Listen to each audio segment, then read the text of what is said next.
I believe that African youth have the solutions, the drive, and the commitment to chart a new future for the continent. I'm passionate about fixing our education system in the U.S. so that it better prepares marginalized students to become social justice leaders. Excited to work with CPL in helping leaders to reduce error and bias in decision making.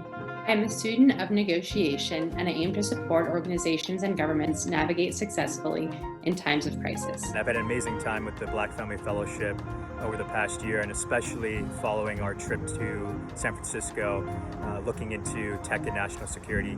In the spring, I'll return to the classroom. I hope we have an in-person classroom by that point, and where I'll be teaching a course called The Arts and Adventures of Public Leadership, a title that I borrowed from my good friend and mentor, Warren Bennett. I'm passionate about empowering people weakened by unjust systems. I care about the Latinx community in the United States because there is a movement right now to delegitimize us. I'll be using my experience in human spaceflight, including building and operating the International Space Station, to talk about managing change, working with international partners, and navigating a career as a woman of color in science and engineering. The pandemic has highlighted social and environmental issues that we can no longer ignore, and this group of BECVSIs are actively working on the issues of today.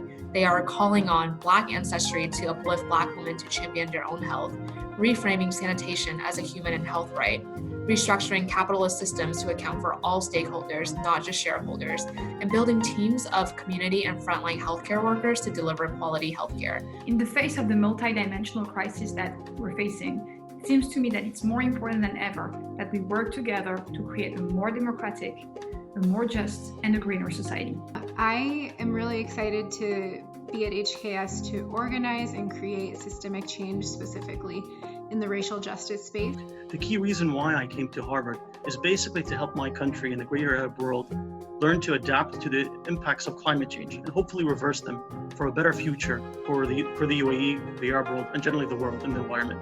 I'm really excited about the year that's coming in. We have fantastic students, really great fellows. I have a research agenda that I'm so excited about. I'm talking about leadership and happiness, which I write about for The Atlantic and I teach about at Harvard. At Trotter, we are focused on advancing social justice and civil rights through education, advocacy, and research. In these troubled times, I'm grateful to have the opportunity to work with a rising generation in developing their moral capacity to exercise leadership by empowering others to achieve shared purpose. In my first year at HKS, I'm eager to learn the leadership and negotiation skills to advance the business case for reproductive justice. I'm excited to use my next year, CPL, and as a George Fellow, to pursue new and exciting creative ways for the nonprofit livelihood that I'm a board member of to address the issues of food insecurity in the greater Boston area.